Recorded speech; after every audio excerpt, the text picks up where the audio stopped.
Rusty warned me about these times. It hurt like hell. I was stuck.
The night had been one desperate situation after another.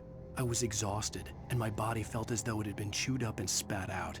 The flashlight was heavy in my hand, and each pull of the trigger sent a painful shock up my arm. But I was finally out of the woods, and things were looking up. That's when I heard the chainsaw.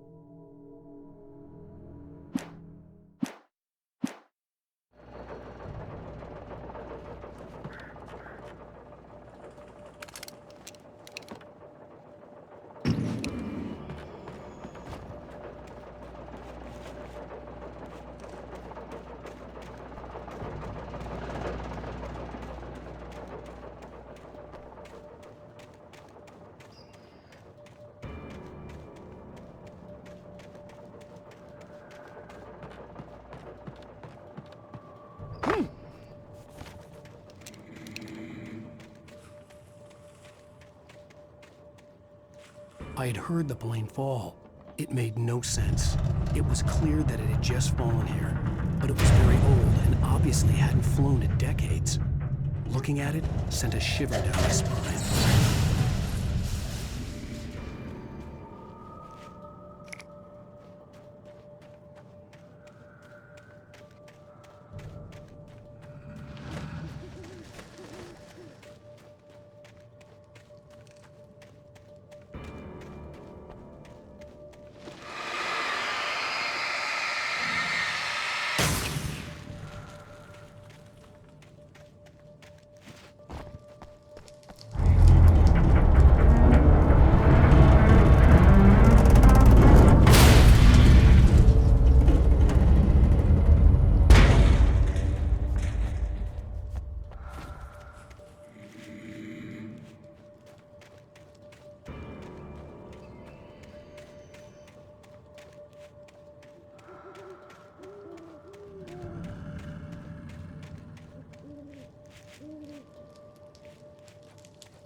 When Barry saw the darkness attack the visitor center, it made him a believer.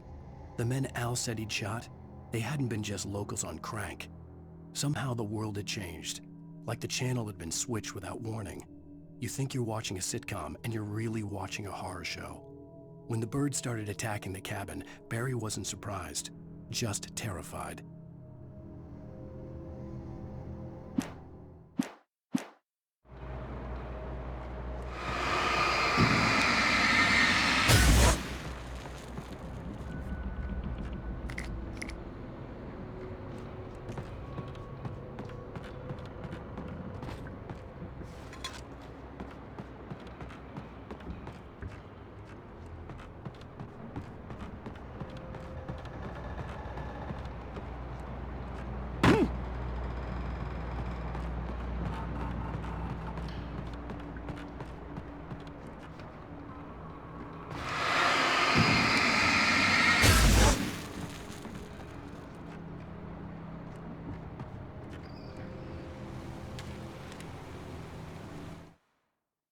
The logging site was a mess.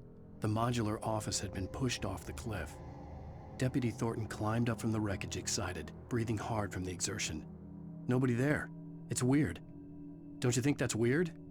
Bored, Mulligan let out a mighty snort. Hell, it's always weird, Thornton. Just a question of sorting out what kind of weird it is this time around.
Beware of Widowmakers.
Shadows stirred and the wind picked up as I ran through the forest.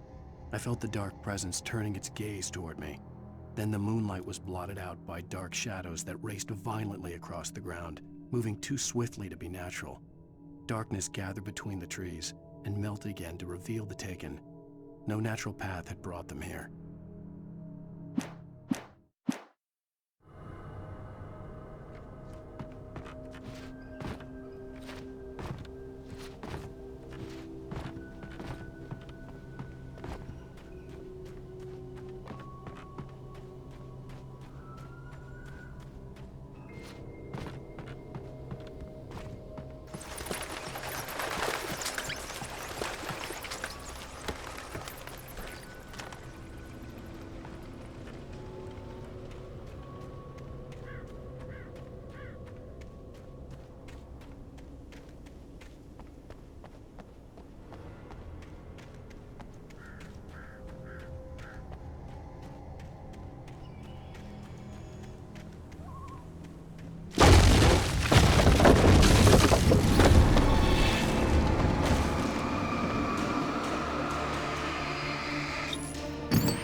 Is a hazardous occupation.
Barry? Ow! The porch is covered with birds. They've got all Hitchcock on me. Stay out of sight. I'm on my way. Don't open the door. What am I, crazy? Stay hidden. I'll be there soon. Just make sure you keep the lights on.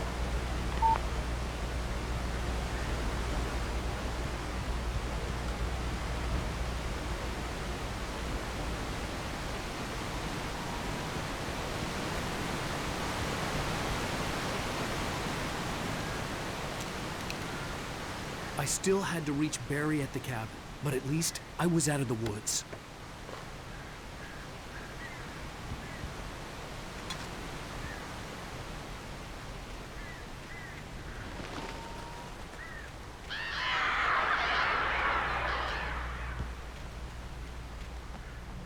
I'd have to get the car from the locked garage. It would get me back to Barry faster, and the headlights were a welcome bonus.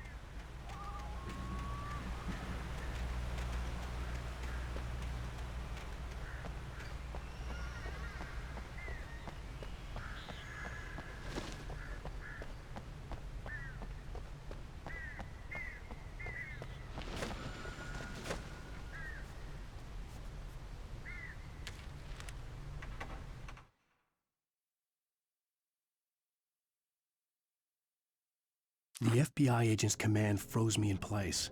I considered surrender. It was all falling apart anyway. I could give in, let someone else deal with it.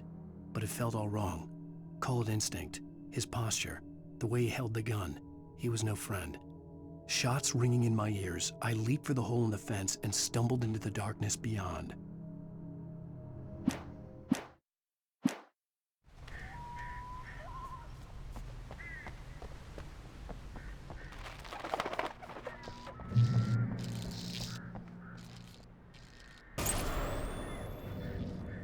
A story is not a machine that does what you tell it. A story is a beast with a life of its own. You can create it, shape it, but as the story grows, it starts wanting things of its own. Change one thing and you set off a chain reaction of events that spreads through the whole thing. The characters have to be true to themselves. The events need to follow a logic that fits the story. A single flaw and the magic is gone. The story dies. Alice dies. You can learn about nature and yourself.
flare gun was probably the best weapon I could imagine against the dark things I was facing.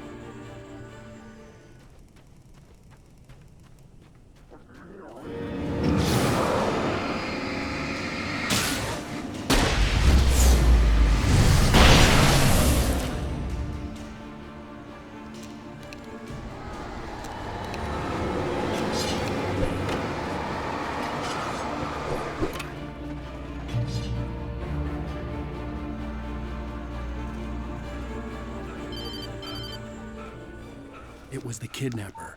You son of a bitch! Where's my wife? Enough horseplay, Wake. You deliver the manuscript, and you can have your woman back. Simple as that. I don't... Listen.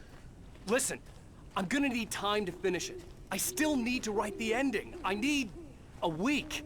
It's not done. I need a week. 2 days.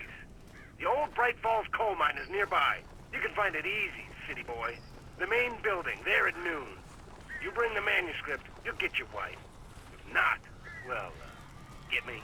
Yes, I get you.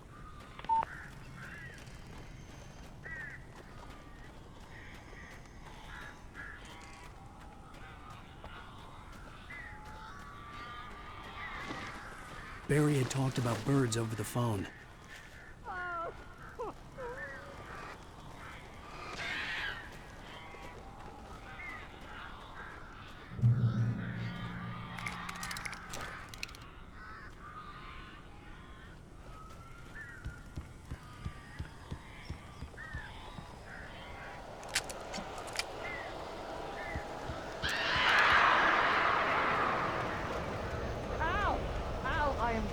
glad you're here. A couple of them got in here before I blocked the chimney. This isn't normal. These birds are weird.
They're gone!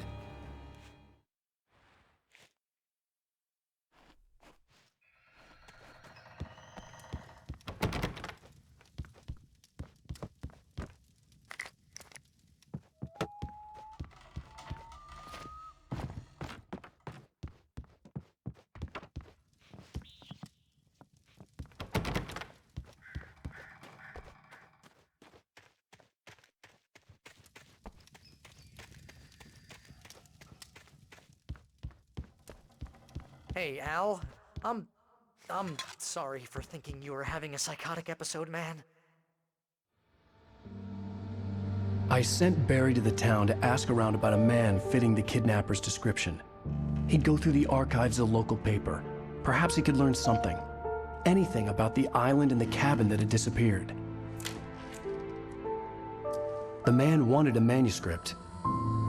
I had to try to write him one to get Alice back.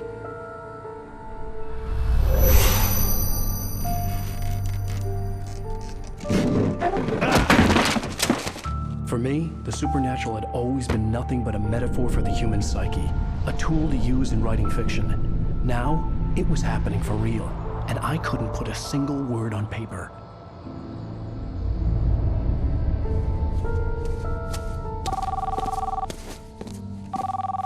Barry Wheeler speaking. This is Rose. Rose? I found Mr. Wake's pages. Oh, you sweet, brilliant girl. Could you and Mr. Wake come get them? I live in the trailer park outside the town. We'll be there in less than an hour. Bye now. See you soon. Have a great day. Hope you come back soon. Welcome to the Oh Dear Diner. Good girl.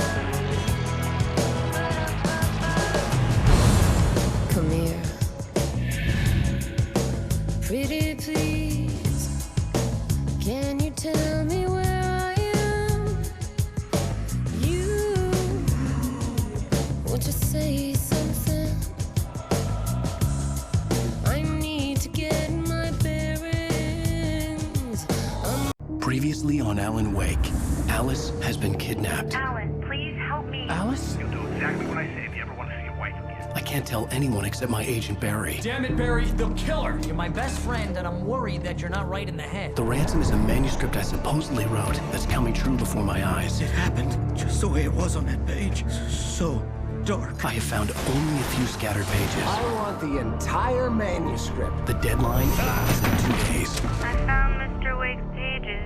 Good girl. How the hell did she get her hands on the manuscript anyway? I don't know. She's resourceful. I told you you were too hard on her. Listen, I found out all sorts of interesting stuff while I was digging around. Yeah. Mr. Wake, it's Sheriff Breaker. We have an FBI agent here, Agent Nightingale. FBI? He's anxious to see you. You'd better come to the station. Okay, I'll be right over, Sheriff. Let's make this quick, huh? Help you folks? Name's Randolph. I'm the manager. We're looking for Rose. Works as a waitress down at the diner. Rose, sure. Nice girl. Who wants to know? I'm Alan Wake. The writer, huh? I heard on the radio you were visiting. Well, I'll show you her trailer. That Rose, she's a nice girl. Always pays her rent on time. As I was saying, Al, I found all sorts of weird stuff from the local newspaper's archives. This place is crazy. Disappearances, mysterious deaths, urban legends come true, and get this, most of this stuff takes place around Cauldron Lake. Well, you ain't wrong, mister. The Indians thought the lake was a doorway to the underworld. I'm the God-fearing type myself. I don't hold with that sort of thing. Yeah, okay. Anyway, there was an island there owned by a guy called Thomas Zane. Now, some of the articles I found about him make him out to be a famous writer, but I ran a bunch of searches, couldn't find a single thing he wrote. Zane was heavily into diving, so much so that the place came to be called Diver's Isle. But the volcano under the lake erupted in 1970, and Zane went down with the island. Yeah, how about that? It was there in the morning, as if it had fallen from the sky. But it would take a tornado to lift something like that. We're damn lucky it didn't crush any of the trailers. Come on, mister. I'll take you to Rose's trailer.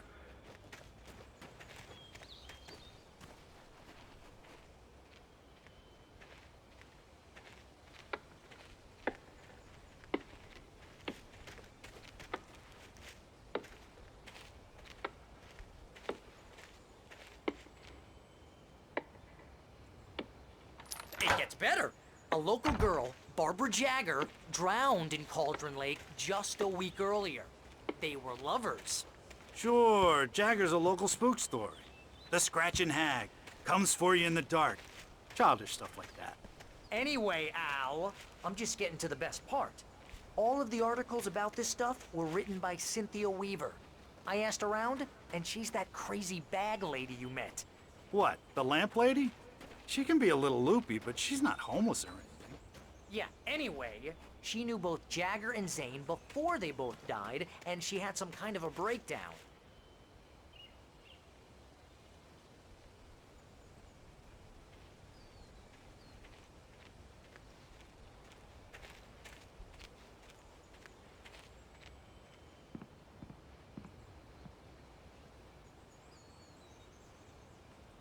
Well, mister, this here's Rose's trailer. You mind me asking what you want with her? We're just here to talk to her, pal.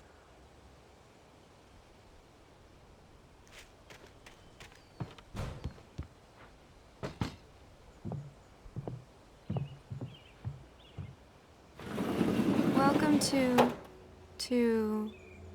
Oh dear, Mr. Wake. I'm so glad you're here. Rose, you have my manuscript? Oh. Oh yes. Yes. Please, come in. Hey, this is really good. Rose, Yes, my manuscript. I really need it. I understand. I know what you need. A muse to inspire you. Oh, for Barry. She doesn't have anything. Yeah, hey, Al? Al, what's... Oh... Barry! What? What?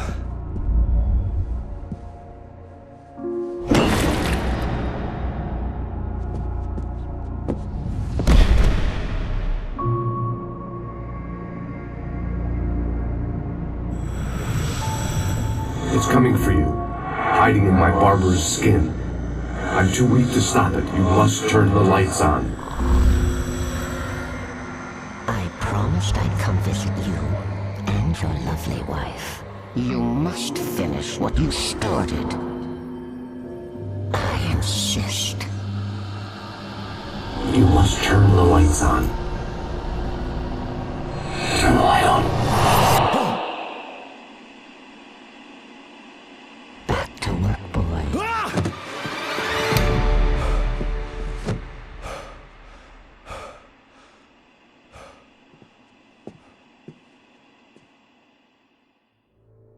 I felt nauseous, hungover. Only anger kept me going. I can't tell reality from dream anymore, but it seems I have an imaginary editor to help me. She's an old woman in a funeral dress. I call her Barbara Jagger. She's very strict. I'm writing faster and faster. My manuscript is being heavily revised. The edits are getting very aggressive, and each day there's less of me and more of her. I hate it, but I know she's right. She promises me I can save Alice this way. She knows more of this than I do. About the complex incantation I'm attempting. About this place. She's worked with another writer under similar circumstances, Thomas Zane. The genre of the story seems to be shifting. It's turning into a horror story. I'm getting close. I can feel it.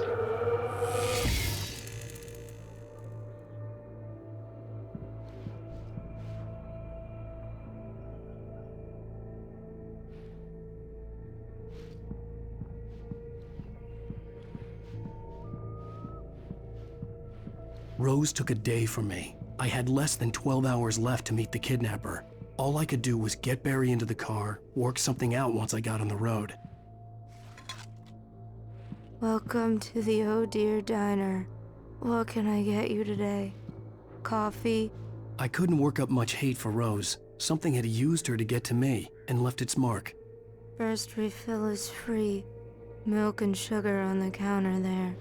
Would you like to hear today's specials? Thank you. A nice day. Come back soon. Barry was out of it. He was way too heavy to carry. You're right. I deserve more money. I'm so... My gun and flashlight were gone.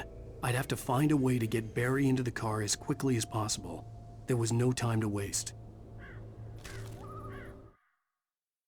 Mr. Randolph liked Rose. That little smile she had. How she was still sweet when life had tried so hard to make her bitter. It wasn't any of his business what she did in her trailer. But those strangers, the writer and his smart-ass sidekick, looked like trouble. And they'd been in there for hours, way past her normal bedtime.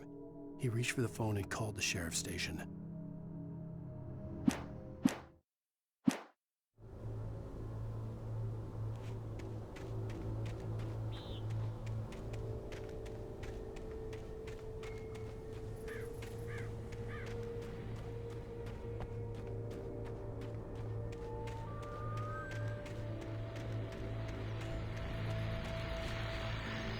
I just stepped outside to catch a breath of fresh air. Let me tell you, the weather's getting heavy. Nights like this make me especially glad I'm here talking to you and not home in bed. Once the weather takes a turn like this, I can't sleep at all. It's all tangled bed sheets and dark thoughts, punctuated by the occasional plunge into nightmare. Is it just me? Well, perhaps it is. But I hope I can make the night a little bit easier to get through. Caller, you're on KBF FM. Hey, Pat, it's Walt Snyder. What's on your mind, Walt? Well, I am the way you are, but, well, I can't sleep either, you know? I just been staring out the window here, trying to make sense of it all, but, I ain't been drinking either, you know? I just... Well, you sound like a man with a problem, Walt. Yeah, I had argument with Danny, and, then I got in trouble with the law, and, I heard something like that, Walt. Yeah. Well, Daddy's my best friend, and, they let me bail today. And now I'm just alone here at the window, waiting. Man, and there's something in the air tonight, man. I was just outside looking up at the sky above our broadcast tower thinking the same thing. What are you waiting for, Walt? I don't know. But, something's gonna happen. I think I better go. Well, Walt, maybe... No, thanks, Pat. Well, good luck to you, Walt. Hang in there. Let's take a little break, folks. This weather's really something else, huh? How can I be sure?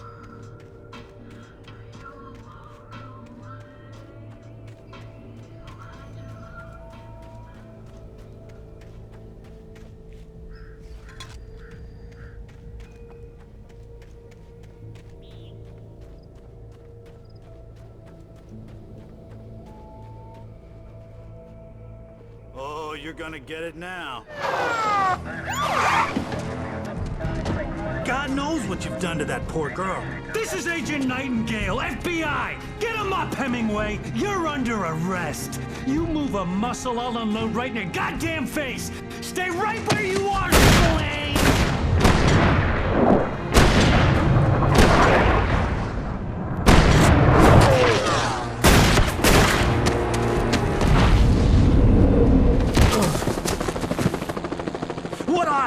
I'm standing right here, you goddamn maniac!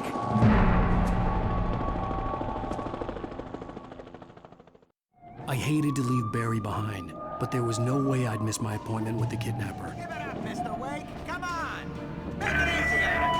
Get after it. Don't let him get away. Move it. I'm having a shot to let him get away.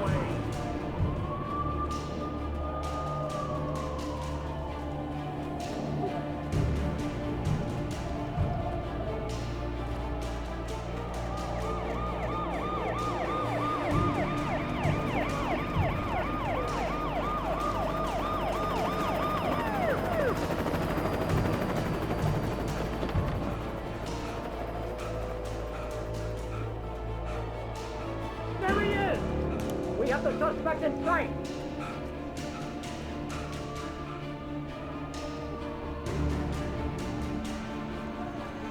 Which way did he go?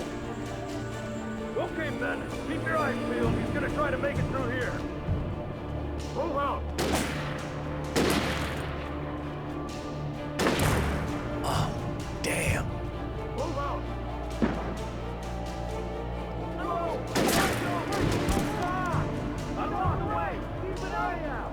Fan out!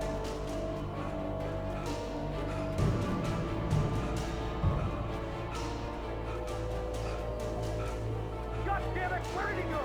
On the way! Keep an eye out!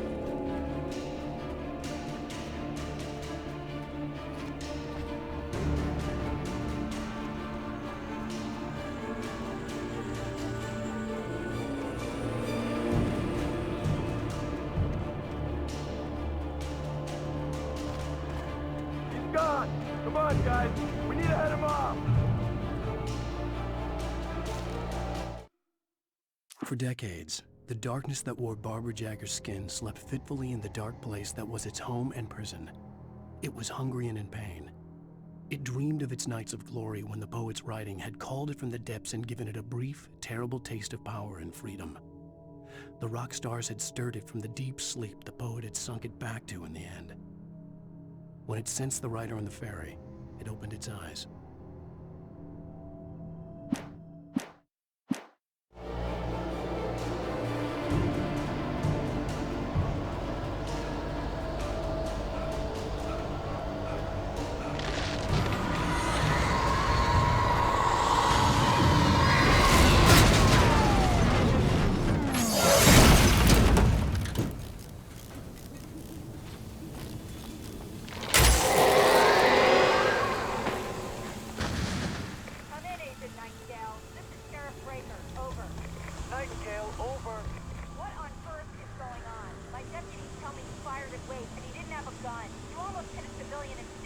Over.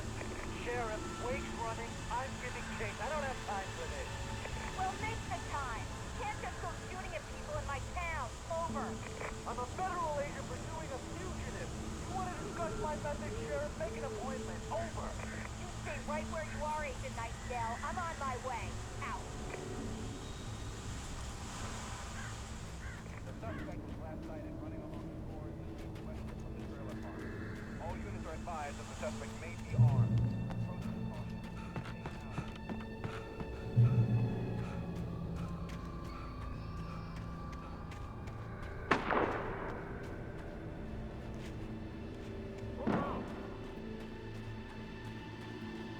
Search the area.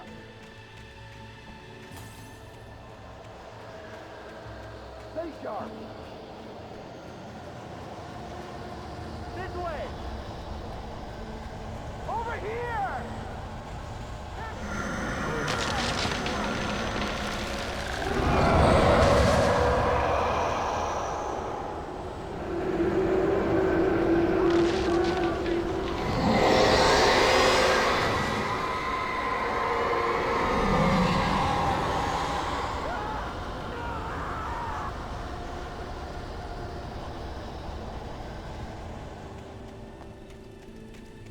This horror was everywhere I went, circling me. The cops didn't stand a chance.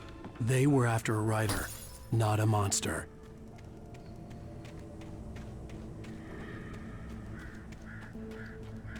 Sheriff Breakers, this is Agent Nightingale. I've lost contact with most of the men you assigned to me.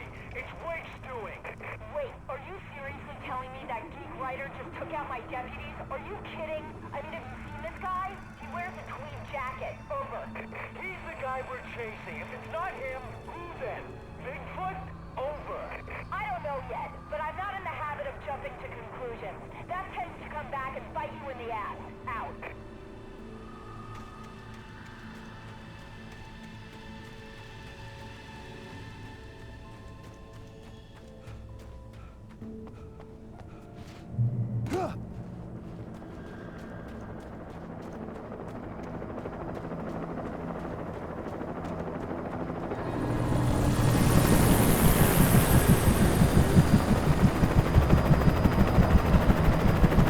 You on the ground. Hold it right there. There's nowhere to run. Freeze!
This is James. Mulligan, Thornton, come in. Over.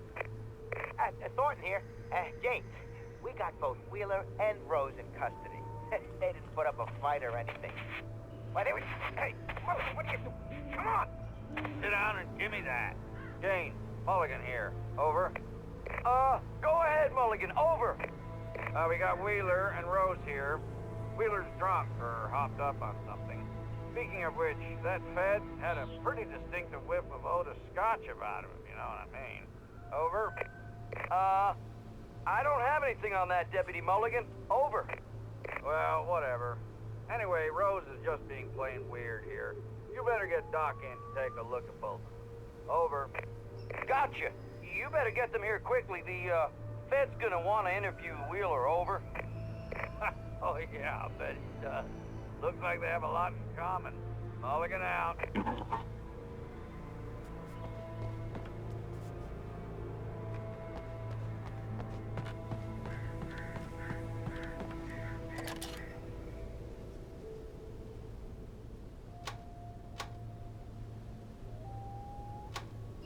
I could see the lights at the radio station in the distance.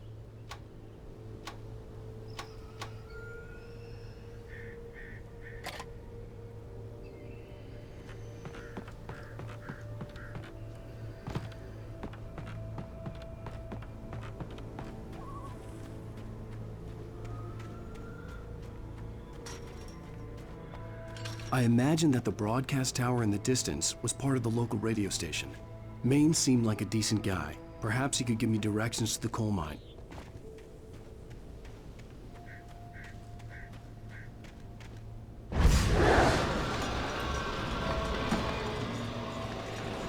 Unnatural shadows clung to the gate. The darkness that was after me was trying to stop me. I wouldn't get through without a light.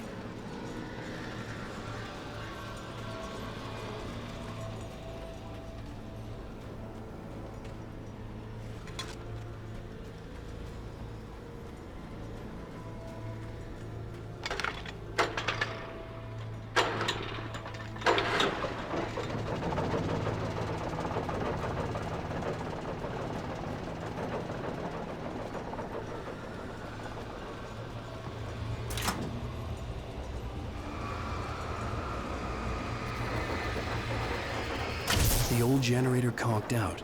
I'd have to see if I could fix it and try again.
It took me a moment to recognize the flashbang grenades. They were an ideal weapon for my situation. Team 1, come in. Over.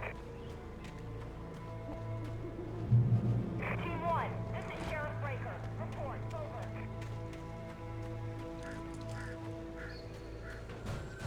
You have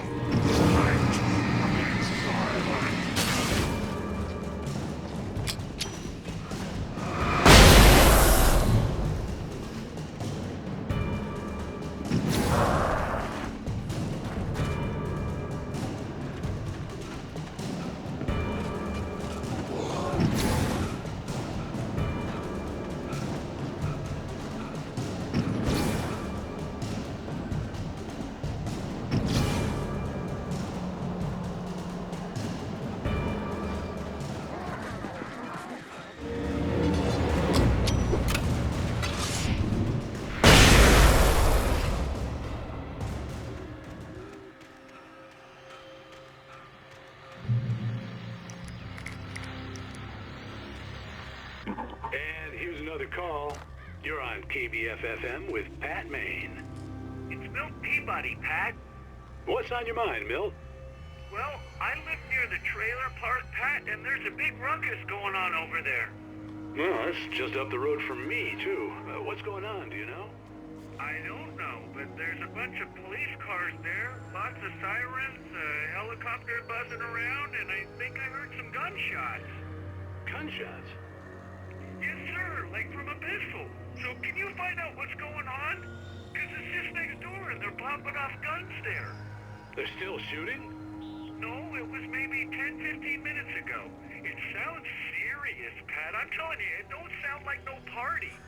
I'm certainly going to give the station a call, Milt. Okay. You'll hear it here as soon as I hear from them. Okay, thanks.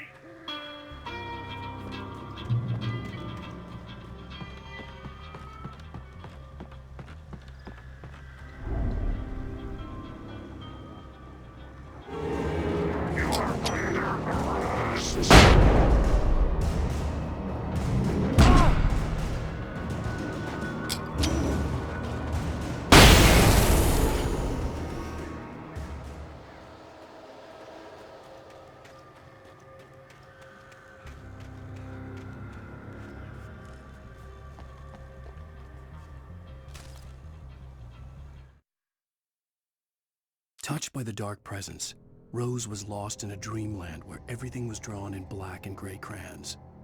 The old lady had promised her that all her wishes would come true. She would be Allan Weyck's muse. She was smiling so hard it hurt her face. She crushed a bottle full of sleeping pills into the coffee. Deep down inside, she was screaming in terror.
I hoped Maine could lend me a car to get to the coal mine.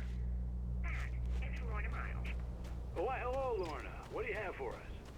Well, I just don't see why the cops bothered with the trailer park. What do you mean?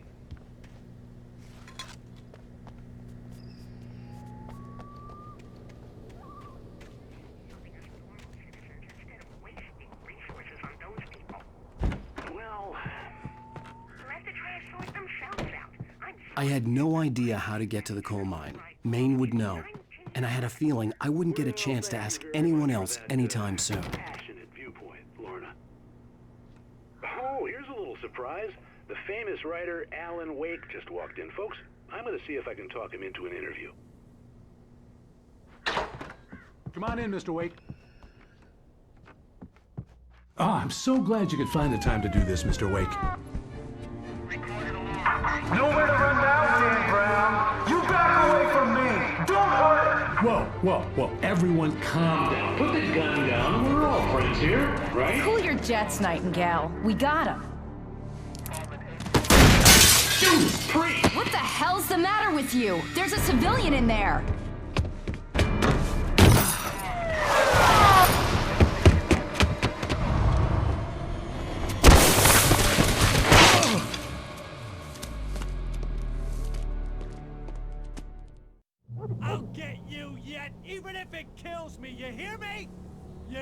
H.P. Lovecraft! I had fallen off so many cliffs it was ridiculous. That's what you get for naming a book The Sudden Stop. It was probably good I hadn't had the chance to tell Maine where I was going. I'd have to lose the cops and find my own way to the mine.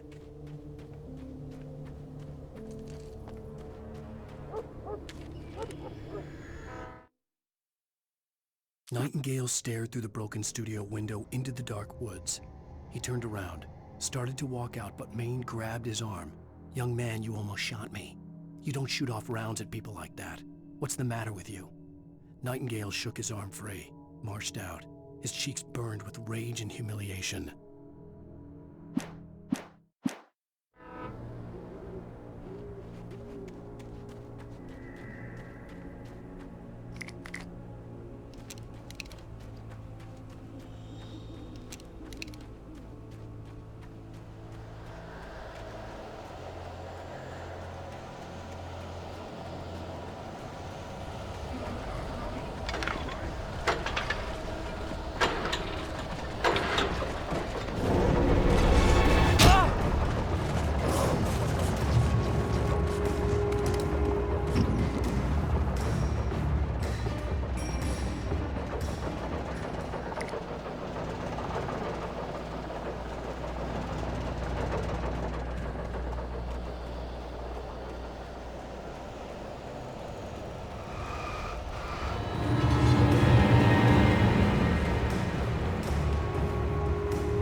There was no sensible reason for the power company work lights to be here.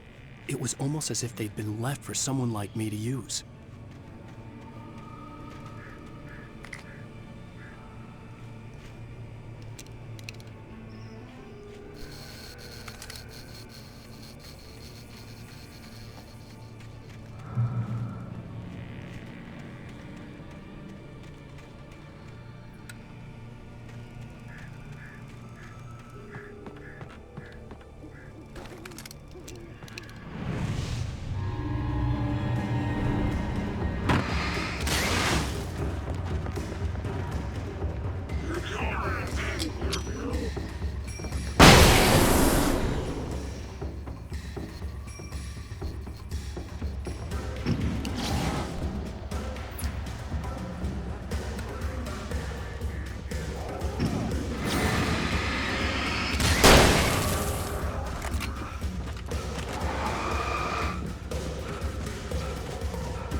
The bulldozer's engine roared to life. Mud and rocks flew as it fought for traction.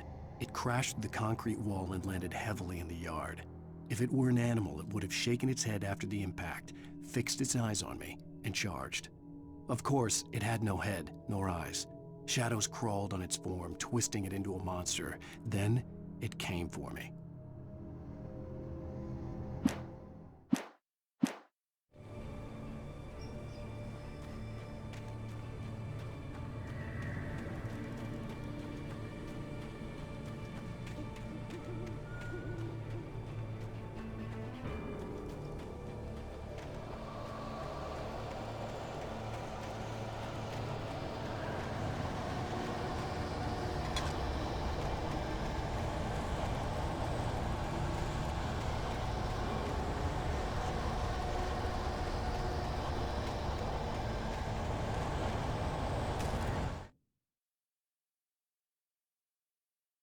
Sarah trusted her gut, and her gut said Agent Nightingale was an asshole.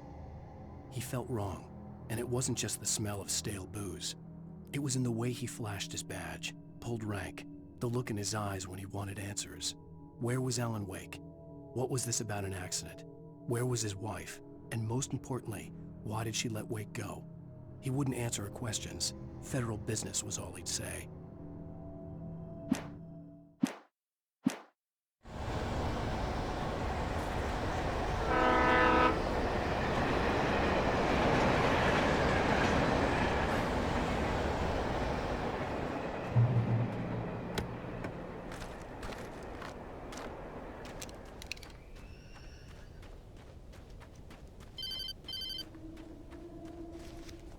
Hello? The most stubborn man I've ever met. Alice? Alice? Alan, I'm so afraid. He keeps me in the dark. Please help me. I look at you, Alan, and it's not you. Something else. Looking out from behind your eyes. Alice, I'm here. I'm so alone here. It's all gonna go to hell. You need to be careful. Cooperate. The connection had been terrible, but that wasn't the only thing that hadn't been right with the call. She sounded wrong somehow, but she had called me. The pipe wrenched itself loose from the bridge's steel framework. Wrapped in darkness, it floated in midair, twitching. For a moment, I didn't understand what I was looking at. The heavy object lurched at me with impossible force. I threw myself out of the way, but just barely. When I turned my flashlight on it, it shook in a dark rage before it flew at me again.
I could see a railway bridge up ahead, and a warehouse of some sort on the opposite shore. I hoped I could find a car from there.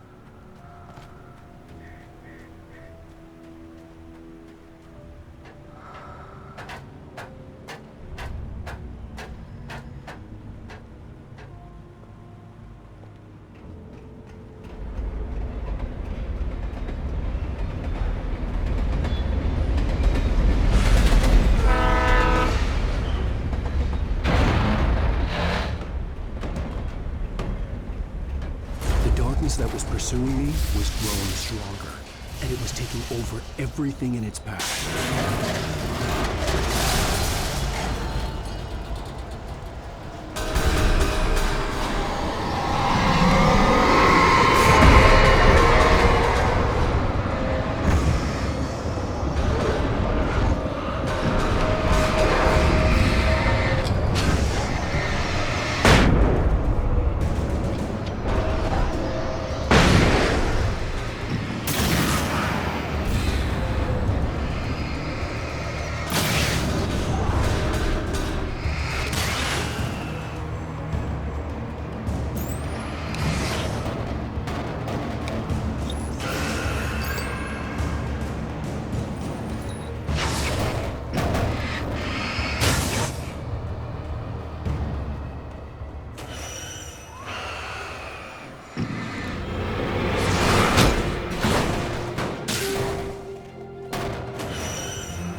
slammed the door shut right in his smug face.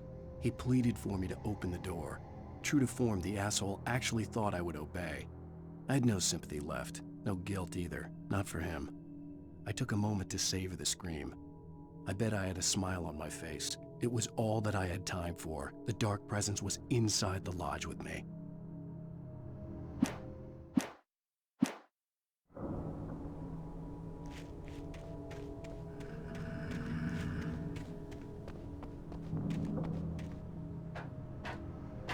As a teenager, just starting to get interested in writing, Stephen King had been a source of inspiration to me. I thought about all the inanimate objects that had come to life in his books. No one is safe in a good horror story, certainly not the protagonist. That's what makes them fun. This was anything but. The darkness could possess anything, and it was getting closer.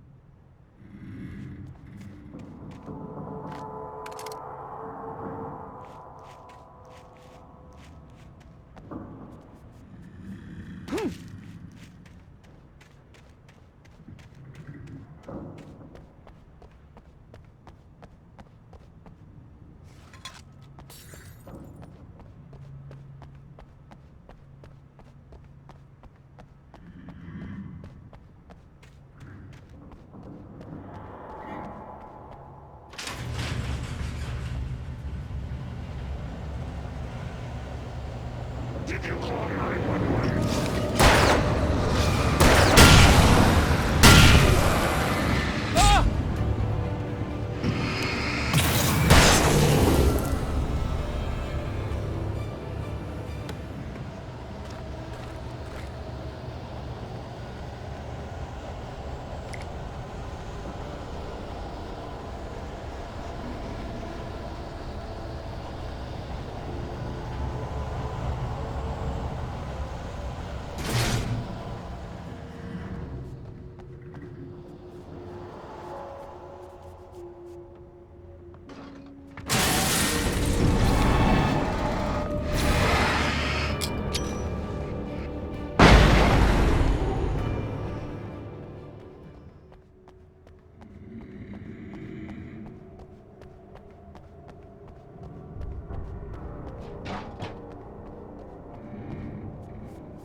We take the facts of our existence for granted, unaware that they are merely a thin veneer of desperate self-delusion, covering a vast cosmos of madness and horror. All too often, the stars are right. In Night Springs. Tonight's episode, a family occasion.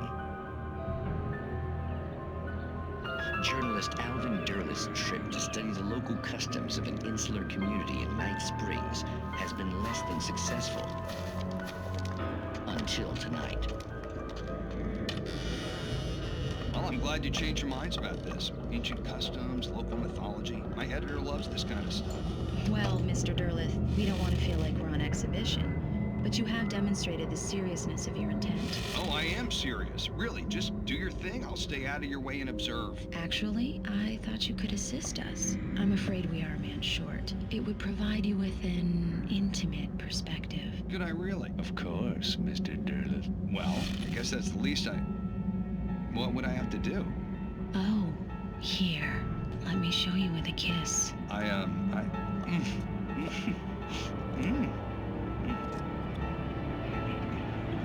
What did you add?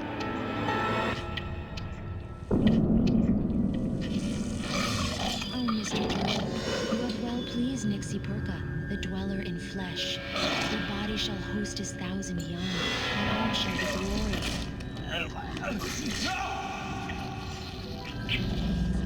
Shh, darling, be calm. Shh. Alvin Derleth learned a harsh lesson. If you go looking for mythology, it may come looking for you. And such quests always bear fruit. In Night Springs.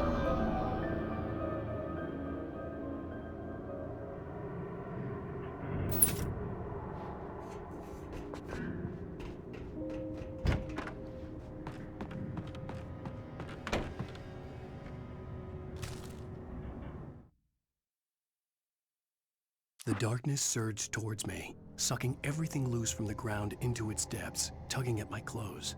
I saw the flare the kidnapper had dropped and threw myself towards it just as I felt my feet leave the ground.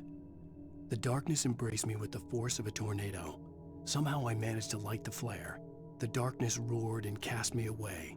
I fell toward the dark waters of the lake far below.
Never been this glad to see the sunrise.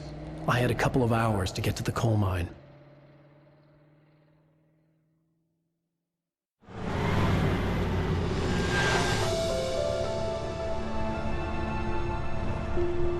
The coal mine wasn't far now.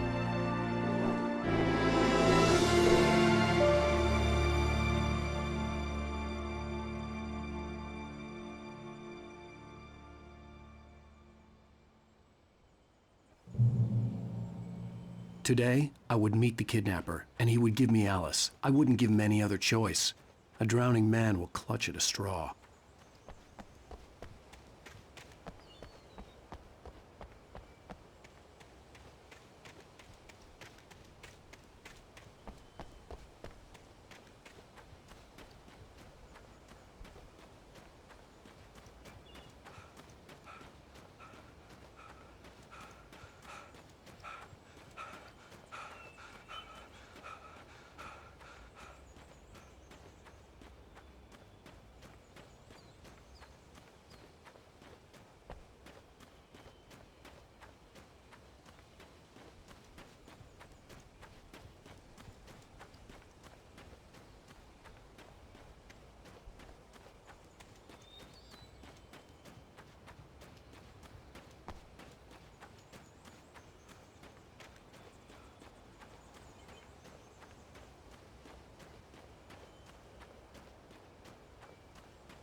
This is Pat Main, and you're listening to KBF-FM. Folks, I want to apologize for kind of abandoning you to that looping music track last night, but I was detained.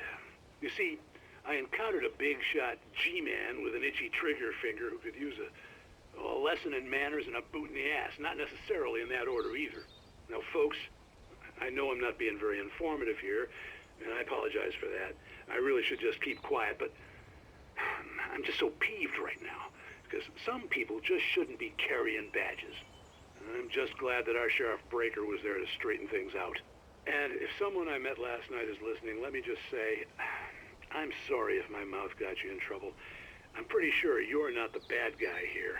Godspeed, son. I hope you know what you're doing. Now, on a lighter note, I'll be talking to Dr. Nelson all morning. But first, a little music.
Welcome back to KBF-FM. Hope you enjoyed that tune. Now, Doc, you were talking about life and finding that special someone, that soulmate. Well, you were talking about that. I was saying I don't buy it. Well, see, to me, that's strange, because I always pegged you as a hopeless romantic. You got me there, Pat. But I think love's where you look for it. And you need to do a lot of looking, sure. But the idea that there's that one special person out there for you, and if you miss that chance, it's gone forever, and you're forever incomplete. I mean, isn't that depressing? Or, heck, childish even? There's plenty of fish in the sea. And apparently a fisherman has a fishing analogy for everything, but what you're saying, isn't that a little harsh? Well, no.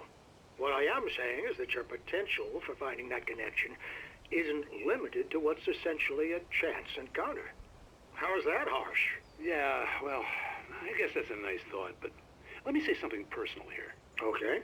Now, well, I don't disagree with you exactly, but I can't really fit that together with what I feel, what I felt for someone, because she was the one. She was.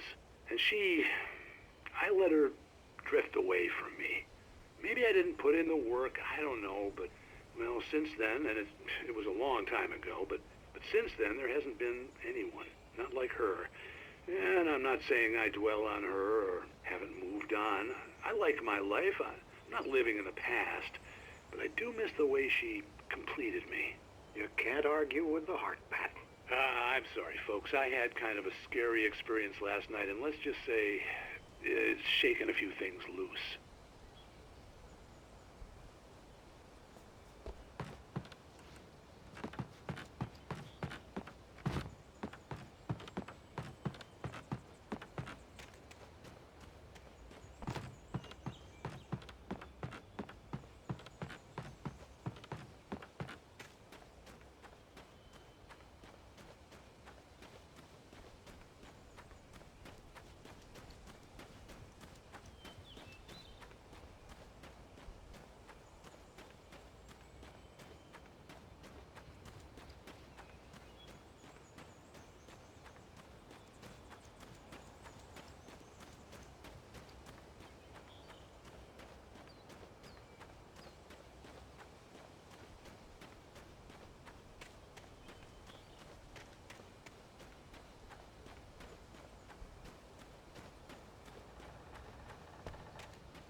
For Mott, spying on the writer on the ferry had been a disappointment.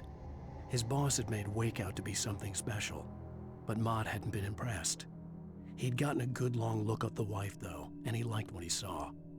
Mott had fantasized about goading Wake into a fight, but it hadn't happened. Still, he'd get his chance to see if the writer had anything in him. He'd been promised as much.